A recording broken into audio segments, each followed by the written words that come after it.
Hi and welcome back to the channel के सब सभी का फिर से स्वागत है हमारे इस यूट्यूब चैनल पे।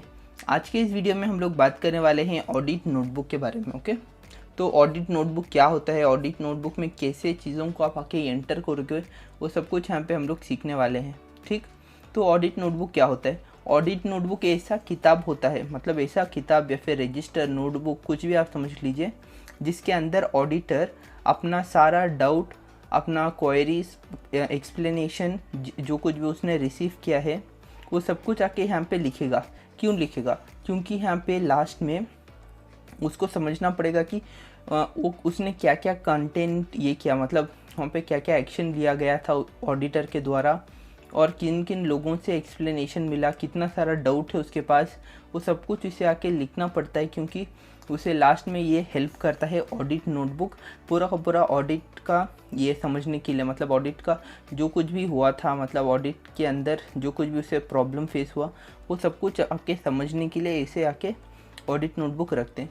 आप मान के चलिए आप आके क्लास में जा रहे हो तो आप आके खाली हाथ तो जाके बैठ नहीं सकते ना। सेम उसी तरह आपको एक नोटबुक रखना पड़ता है जहाँ पे आप आके लिखोगे कि उस क्लासरूम में क्या क्या हुआ था, मतलब जो कोई भी लेक्चरर है उसने क्या एक्सप्लेन किया है, जिससे कि आप आके इन फ्यूचर अगर आप एग्ज़ाम लिखने जा रहे हो तो उससे पहले आप अगर नोट्स देख लोगे एक बार तो आपको आसानी से रिकलेक्ट हो जाएगा कि क्या क्या हुआ था।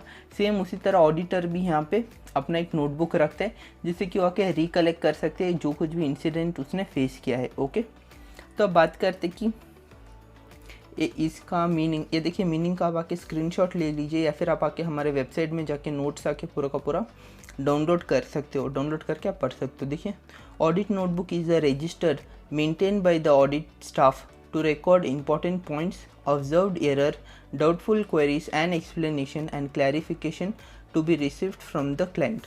इसका मतलब क्या है? ऑडिट नोटबुक ऐसा रजिस्टर है जो आके ऑडिट स्टाफ मेंटेन करके रखता है। पिछले वीडियो में हम लोगों ने देखा था कि कैसे आके ऑडिट प्लानिंग से पहले ऑडिट स्टाफ को हम लोग आके रखते हैं अपने पास, जिससे कि ऑडिटर को आके मदद मिल सके अपना काम जल्द से जल्द ख़त्म करने में।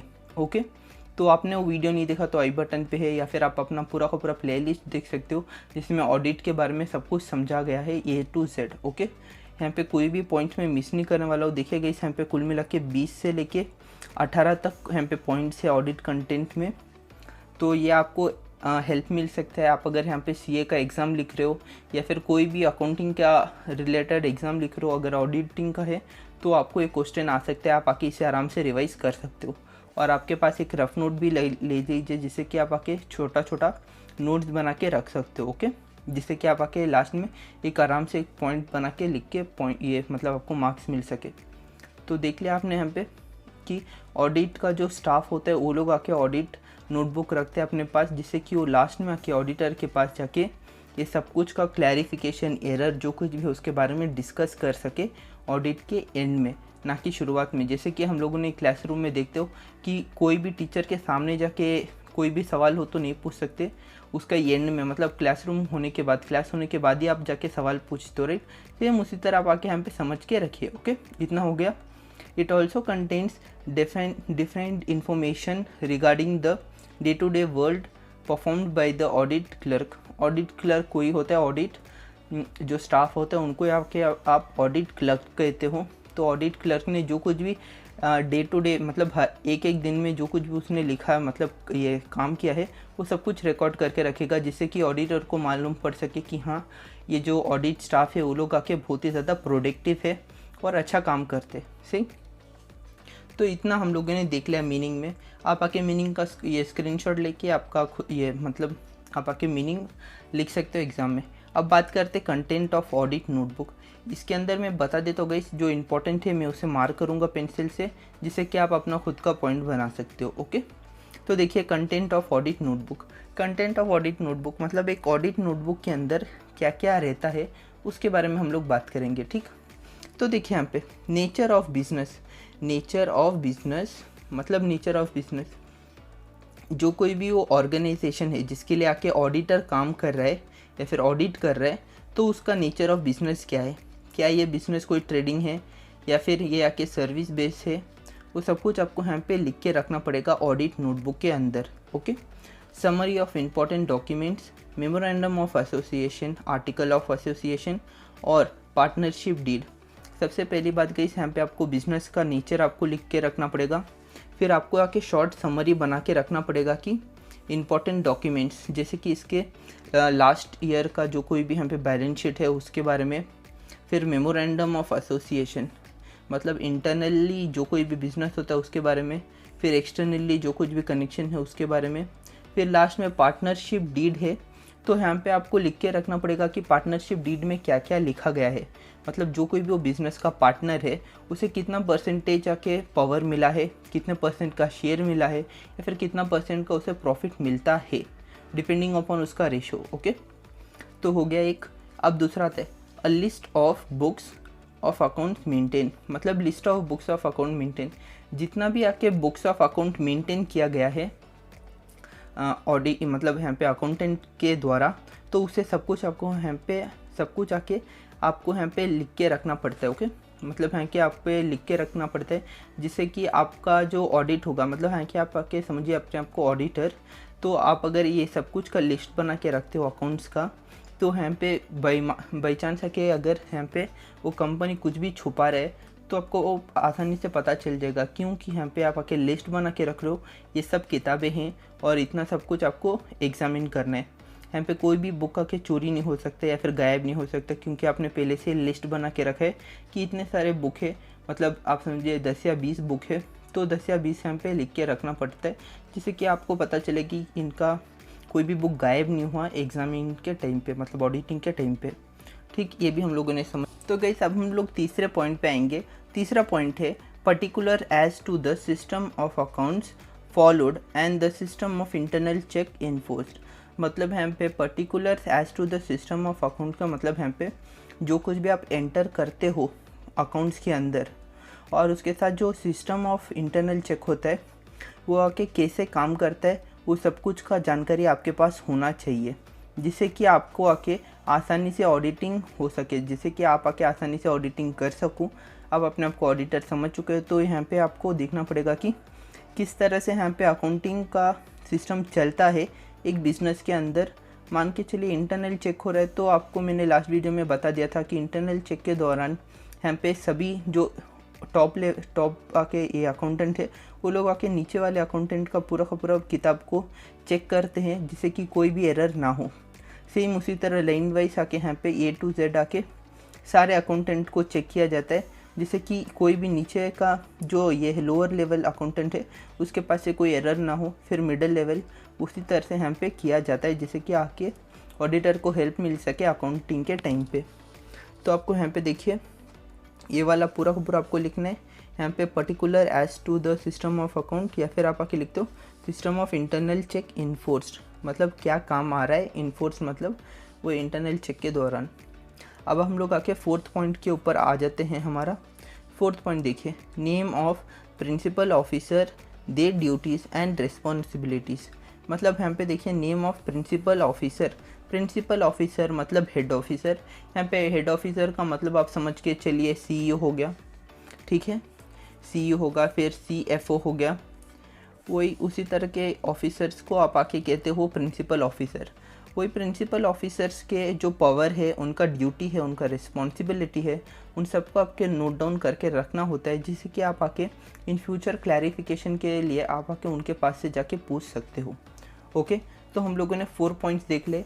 अब नेक्स्ट यहाँ पे देखिए progress of audit work together, date on which the work was undertaken and completed. इसका मतलब क्या होता है? Progress of duties work together, मतलब यहाँ पे जो ऑडिट का काम हो रहा है वो कितना ये चल रहा है, मतलब आगे चल रहा है या फिर कितना कंप्लीट हो चुका है।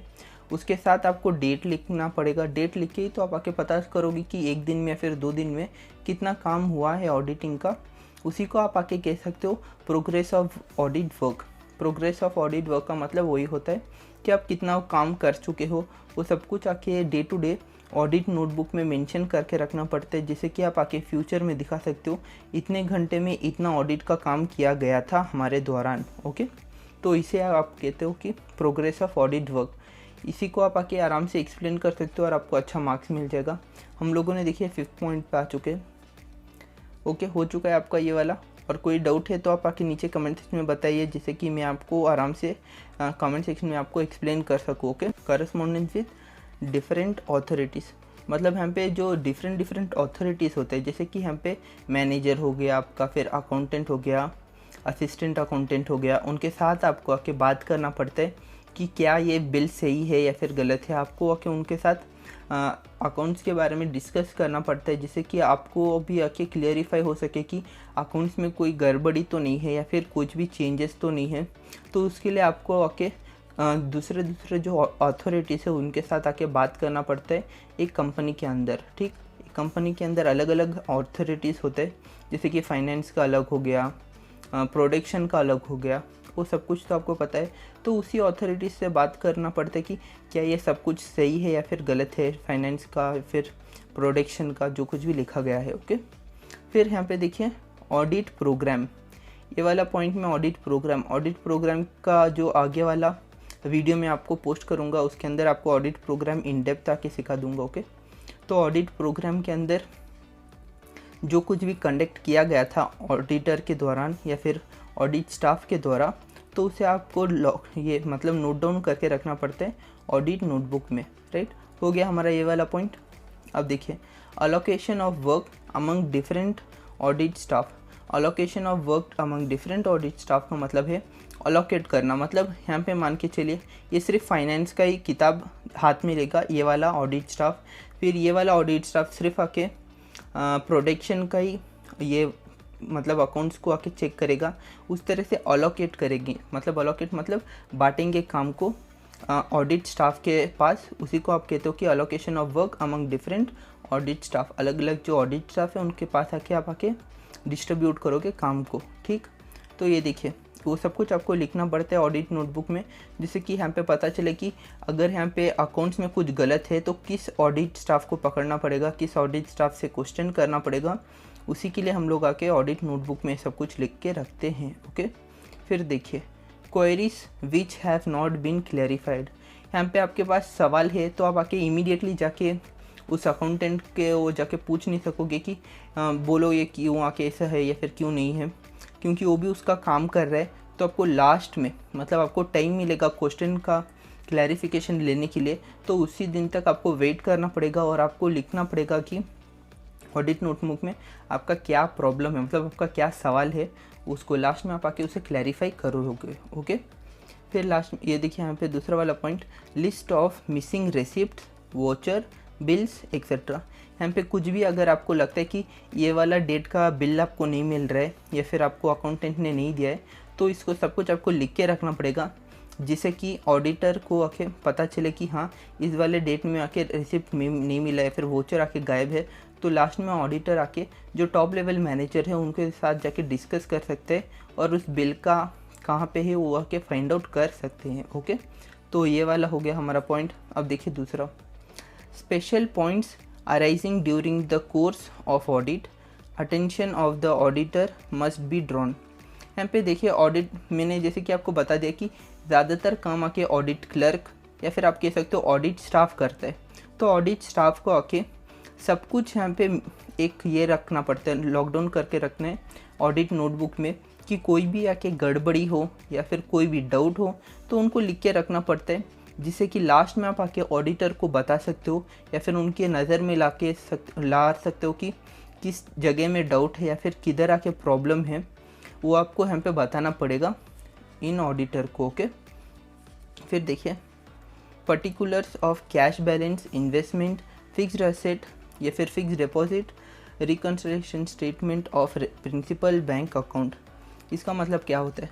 पर्टिकुलर्स ऑफ कैश बैलेंस मतलब आप आके कैश बैलेंस कहीं पे भी एंटर करते हो, मतलब बुक में आपने देखा है या फिर उसका दूसरा वाला सेट नहीं मिल रहा है या फिर यहाँ पे आपने एक असेट लिया है।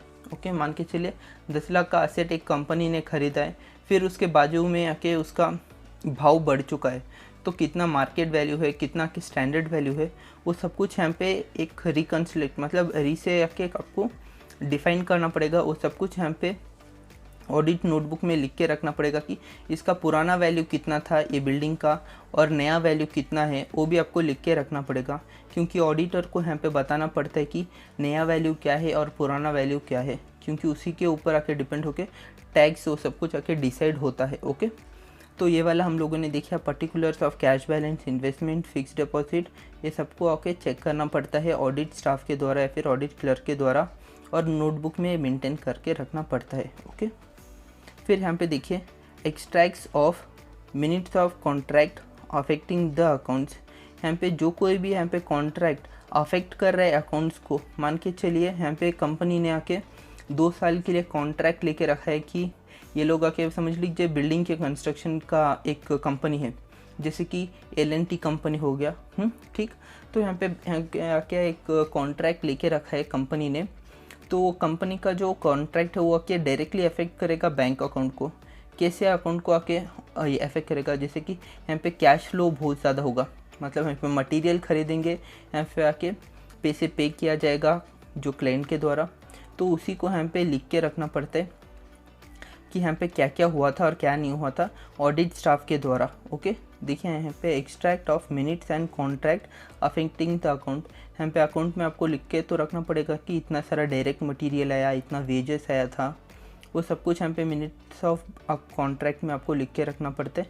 तो इसे आपको लिख के रखना पड़ता है आपके नोटबुक में। यहाँ पे किस नोटबुक में, ऑडिट नोटबुक के अंदर यहाँ पे मेंशन करके रखना पड़ता है, जिससे कि ऑडिटिंग के टाइम पे यहाँ पे काम आ सके। ओके, या फिर लास्ट में आके इसे रेफ़र किया जा सके। यहाँ पे देखिए उसके बाद दूसरा पॉइंट आता है यहाँ पे record of duties work done with the date and commencement and completion.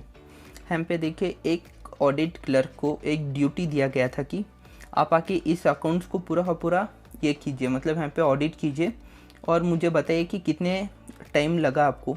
वो सब कुछ यहाँ पे लिख के रखना पड़ता है ऑडिट नोटबुक में कि इस अकाउंट को कंप्लीट करने में इस ऑडिट क्लर्क को कितना टाइम लगा, कब से शुरू किया, वो सब कुछ यहाँ पे लिख के रखना पड़ता है। उसी को कहते हैं कि record of audit work done with the date. Okay, तो इसे आप आके पॉइंट वाइज मार्क कर सकते हो।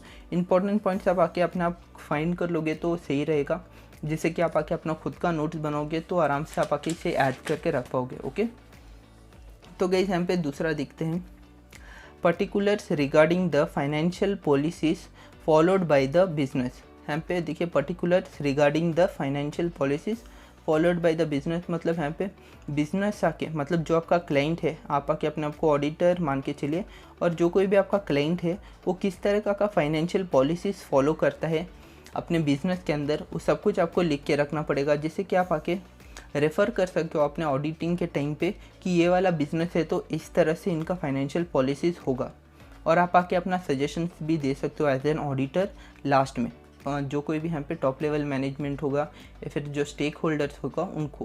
ओके, देखिए all mistakes and errors discovered, जो कोई भी यहाँ पे मिस्टेक या फिर एरर आपने फाइंड किया है, फाइंड मतलब आपने खोज निकाला है, उसे आपको लिस्ट डाउन करना पड़ता है इन ऑडिट नोटबुक के अंदर। Points to be incorporated in the audit report, points to be incorporated in the audit notebook, मतलब यहाँ पे जो कोई भी आपका ऑडिट रिपोर्ट के अंदर पॉइंट्स आपने लिखा है उन सबको आके आपको क्लियरिफाई करना पड़ता है ऑडिट नोटबुक आके आप आके क्लोज करने से पहले, जिससे कि ऑडिटर का जो ऑडिट कंप्लीट हो सके, ऑडिटर का कोई भी डाउट है तो उसे भी यहाँ पे वो कंप्लीट कर सके। मतलब आप समझ लीजिए यहाँ पे वोचर नंबर 526 में कोई भी एरर आया और कहाँ पे गया वो ऑडिटर को नहीं मिल रहा है, तो आके अपना जो पॉइंट है उसे क्लियरिफाई करेगा टॉप लेवल मैनेजर से, या फिर जो कोई भी उस वोचर का जिम्मेदारी है, मतलब उसका रिस्पॉन्सिबिलिटी है, उसके पास से। ओके, फिर देखें points which need further explanation clarification, यहाँ पे जो कोई भी पॉइंट को ज़्यादा एक्सप्लेनेशन चाहिए या फिर क्लैरिफिकेशन चाहिए, मान के चलिए 2 लाख का फ्रॉड आके सामने आया बिजनेस के। ओके, ऑडिटर ने आके देखा कि 2 लाख का यहाँ पे एक बहुत ज़्यादा अमाउंट हो जाता है, आप अगर यहाँ पे 2 लाख बात करते हो तो बहुत ही ज़्यादा एक एक्सपेंस हो जाता है कंपनी को, तो उसके बारे में क्लैरिफाई करने के लिए ऑडिटर आके इसका पॉइंट लिख के रखेगा, लास्ट में आके इसका भी सवाल पूछेगा। देखिए दूसरा point guys, all important matters of future reference at subsequent audit, मतलब यहाँ पे जो कोई भी इम्पोर्टेंट मैटर है कंपनी के रिलेटेड या फिर उसके ऊपर आके रेफरेंस आप ले रहे हो कोई भी वोचर का, तो उसके ऊपर आप आके कोई भी डाउट है तो आप इसे क्लैरिफाई करोगे दूसरे अकाउंटेंट के ऊपर जो कोई भी उसका ऑथोरिटी लेता है, वही यहाँ पे लिखा गई। आप इसे अपना पॉइंट्स में लिख सकते हो। फिर देखिए लास्ट पॉइंट यहाँ पे आते हैं, information of permanent nature regarding to the business all the important technique of transaction. देखिए इंफॉर्मेशन ऑफ परमानेंट नेचर, यहाँ पे मान के चलिए बिजनेस है कंस्ट्रक्शन का हम लेके के चलते, तो यहाँ पे देखिए इंफॉर्मेशन ऑफ परमानेंट नेचर, इस बिज़नेस का नेचर क्या है, मतलब कंस्ट्रक्शन है तो ये बिल्डर का हो जाएगा, तो इंफॉर्मेशन ऑफ परमानेंट नेचर उस बिज़नेस का। और यहाँ पे इंपॉर्टेंट टेक्निकल ट्रांजैक्शन जो कुछ भी है उसके बारे में आपको नोट लिख के रखना पड़ता है, जिससे कि आप आके इन फ्यूचर रेफ़र करके यहाँ पे बिज़नेस को आसानी से ऑडिट कर सको। वही होता है इसके अंदर कंटेंट ऑफ ऑडिट नोटबुक के अंदर इसी चीज़ को डाला जाता है। आपको पॉइंट मतलब ये आप आके एज ऑडिटर आप जाते हो या फिर ऑडिट वर्कर के तरफ आप अगर जाते हो, यहाँ पे आप आके सीए करो तो ऑडिट स्टाफ की तरह आपको जाना पड़ता है कंपनी के अंदर, तो इन पॉइंट्स को आपके दिमाग में रख के आपको ऑडिट नोटबुक में काम करना पड़ता है। इसी को कहते हैं कंटेंट ऑफ ऑडिट नोटबुक। सही, अब हम लोग दूसरा वीडियो में देखेंगे एडवांटेजेस ऑफ ऑडिट नोटबुक, फिर डिसएडवांटेजेस ऑफ ऑडिट नोटबुक, और बहुत सारा ऑडिटिंग के रिलेटेड यहाँ पे कंटेंट आपको मिलेगा। तो इस चैनल को सब्सक्राइब कीजिए। आपके पास कोई भी सवाल या फिर डाउट हो तो आप जल्द से जल्द नीचे कमेंट सेक्शन में बताइए, जिससे कि मैं आपको क्लैरिफाई कर सकूँ। Thank you for watching this video guys, thank you.